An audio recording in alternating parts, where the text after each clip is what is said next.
మాఘమాసంలో వచ్చే మరో ముఖ్యమైన పండుగ రథసప్తమి. రథసప్తమిని ఎవరు జరుపుకోవాలి? ఎందుకు జరుపుకోవాలి?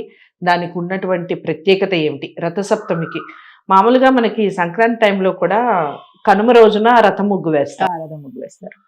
కంపల్సరీ వేస్తాము. బయటికి పంపిస్తాము రథాన్ని. ఈ రథసప్తమి నాడు ముగ్గులు ఏ విధంగా వేసుకోవాలి? అసలు పండుగని ఏ విధంగా జరుపుకోవాలి చెప్పండి. మీరు అన్నది 100% రైట్. మన శరీరం అనే రథాన్ని నడిపేవాడు పరమాత్ముడు.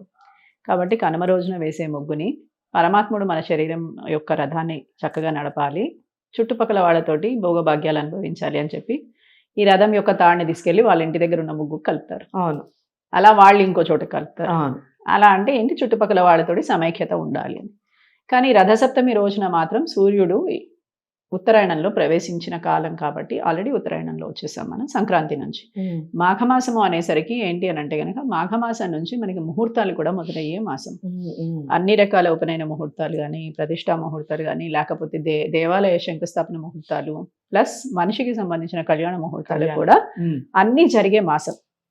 ఇక్కడ నుంచి మొదలు అనుకోండి 6 నెలలకి. అయితే ఇక్కడ నుంచి ఏంటి అని అంటే కనుక మొట్టమొదలుగా మనకు వచ్చేది వసంత పంచమి, దాని తర్వాత రథసప్తమి ఇమీడియట్ గా మనకు వచ్చేది. అయితే ఈ రథసప్తమి రోజున వేసే ముగ్గు విశేషమైంది ఏంటి అని అంటే కనుక 7 గుర్రాల రథాన్ని చిత్రీకరించి సూర్యనారాయణ ప్రతిమని వేస్తారు. కనుమ రోజు వేసినప్పుడేమో పరమాత్ముని వేస్తారు, శంఖ చక్రాలతోటి ఆయన నారాయణుడు వేస్తారు. ఇక్కడ వచ్చేసరికి ఏమో సూర్యనారాయణ మూర్తిని వేస్తారు. ఇక్కడ 7 గుర్రాల రథం మీద 7 గుర్రాల దేనికి ప్రతీక? మనకి ఇంద్రధనస్సులో ఉన్న 7 రంగుల యొక్క ప్రతీక. ఆయన సూర్యుడు బాగా తేజస్సుతోటి వస్తే, వాన పడుతున్నప్పుడు ఆయన తేజస్సుతోటి వస్తే ఏం కనిపిస్తుంది మనకి? ఇంద్రధనుస్సు కనిపిస్తుంది. అవే ఆయన సప్తాశ్వాలు. అంటే అన్ని రకాల రంగులు మన జీవితంలో ఉన్నాయా? ఉన్నాయి 100%. మనం అన్ని రంగాల రంగుల్ని చూస్తూ ఉంటాం. సుఖాన్ని చూస్తాము, దుఃఖాన్ని చూస్తాము, మనుషుల్లో కూడా రంగులు కనిపించేస్తున్నారమ్మా. ఈ రంగులన్నీ మనుషుల్లో కూడా ఉన్నారు, రకరకాల రంగులు. అందుకని మనలో ఉన్న కామ, క్రోధ, మద, మాత్సర్యాలే ఇప్పుడు మనం చెప్పే రంగులు కూడా. ఈ రంగులన్నిటినీ కూడా నశింప చేసే శక్తిని ప్రసాదించాలి. అంటే ఏది ప్రీతి చేస్తుంది అని అంటే గనక మనసు మంచితనాన్ని, ఆహ్లాదాన్ని, లైట్గా ఫీల్ అయ్యేదాన్ని. అంటే అన్నిటినీ చాలా హెవీగా తీసుకుని ఒకటే ఆలోచించి దాన్నే మననం చేయడం వల్ల చెడు పెరుగుతుందే తప్ప మంచి పెరగదు. ఇప్పుడు ఎవరో మనల్ని రోడ్డు మీద వెళ్ళినప్పుడు ఏదో అనేశారు, వాడు అనేసి వాడు వెళ్ళిపోయాడు, వాడికి గుర్తుందో లేదో మనకు తెలియదు. కానీ మనకు మాత్రం ఇంటికి వచ్చాక మన వంటిట్లో, మన బెడ్రూమ్లో, మన బాత్రూంలో, మనం ఎక్కడ పోయినా అదే మనం ఎవరితోటైనా మాట్లాడితే ఇదే టాపిక్, ఫోన్ ఎత్తినా ఇదే టాపిక్. దానివల్ల మనం ఏం చేస్తున్నాం? ఆ ఒక్కసారి జరిగిన ఇన్సిడెంట్ని ఇన్ని విధాలుగా పెంచుతున్నాం. నెగిటివ్ ఎనర్జీని పెంచడం. అందుకని ఏమంటారు? You speak positive, you attain positive and you gain positive అంటారు. అయితే ఇప్పుడు మనకు అలాంటిది రావాలి అంటే ఏం చేయాలి? మన జాతకంలో సూర్యుని యొక్క ప్రభావము, తేజస్సు బాగుండాలి. అయితే ఈ రథసప్తమి రోజు అనేది సూర్యుని యొక్క జన్మదినము. మనకి ఎట్లా బర్త్డేస్ ఉంటాయో అట్లా ఆయన జయంతి అని. అందుకని ఈ రోజున సూర్య ఆరాధన, ఈ మాఘమాసం వచ్చేసరికి పూర్తిగా మాఘమాసం అంతా సూర్య ఆరాధన చేస్తే విశేషమైన సూర్యుని యొక్క ఫలితము వస్తుంది. మీ జాతకంలో సూర్యుడు దశల్లో రాని, విదశల్లో రాని, లేకపోతే మహర్దశల్లో రాని, కానీ మీకు సూర్యుని యొక్క అనుగ్రహం వచ్చి తీరుతుంది. ఆ వచ్చిన క్షణమే కాలమైనా సరే. అలా రావడం వల్ల ఏంటి అని అంటే కనుక మిమ్మల్ని కొట్టడానికి వచ్చిన వాడు కూడా మీ దగ్గరకు వచ్చి చాలా మంచిగా మాట్లాడి వెళ్ళిపోతాడు. రైట్. అంటే వాడికి మీరు అంత బాగా మాట్లాడిస్తారు ఆ టైంకి, వాడు కూడా ఏం చేయలేకపోతాడు. నువ్వు హలో అంటే నువ్వు కూడా హలో అన్నావు అంటే వాడు కూడా లేస్తాడు. అలా లేవని స్థితిని మనలో కల్పిస్తే అంతటి స్థిరత్వాన్ని ఇస్తాడు అనమాట సూర్యుడు.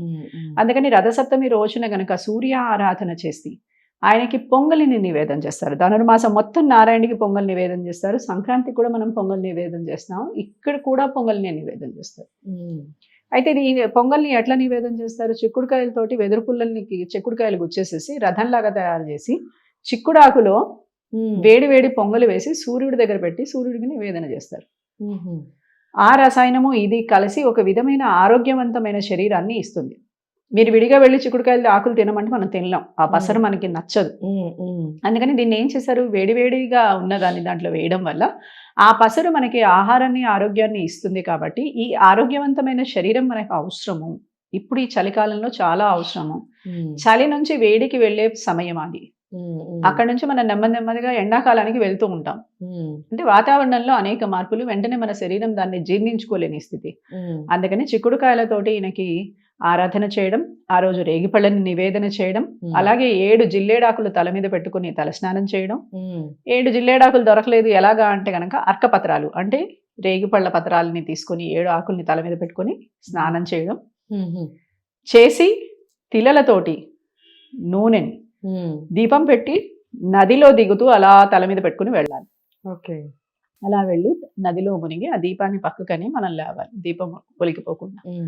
అలా నదిలో చేస్తే బాగుంటుంది. ఇప్పుడు మనకి నదీ తటాకాలు లేవు, అలా మనం వెళ్ళి చేసే పరిస్థితి లేదు. కాబట్టి ఒక దీపాన్ని మన పితృదేవతలకి అలాగే పైన ఉన్న దేవతలకి అనుగ్రహ చిహ్నంగా మనము సూర్యుడిని చూస్తూ దీపాన్ని వెలిగించి సూర్యుడికి అర్ఘ్యపాద్యాలు ఇచ్చి 6 సార్లు సూర్యుడికి అర్ఘ్యపాద్యాలు ఇవ్వాలి. అలా ఇస్తే కనుక విశేషమైన ఫలితాన్ని సూర్యుడు మనకి ప్రసాదిస్తాడు. అలాగే సూర్యుడు ఎంతసేపు బాలేని స్థితిలో ఉంటే కనుక వీరిలో ఉన్న ఉష్ణ తీవ్రత పెరిగి శరీరంలో వేడి కురుపులు పెరుగుతాయి. అలాగే వీళ్ళకి చిరాకు, కోపము, ఏ విషయంలో కూడా సరిగా మతిస్థిమితం లేకపోవడం ఇలాంటివన్నీ వస్తాయి. సో ఆ షార్ట్ టెంపర్ స్థితి అన్నిటి నుంచి బయటకు వచ్చేస్తారు.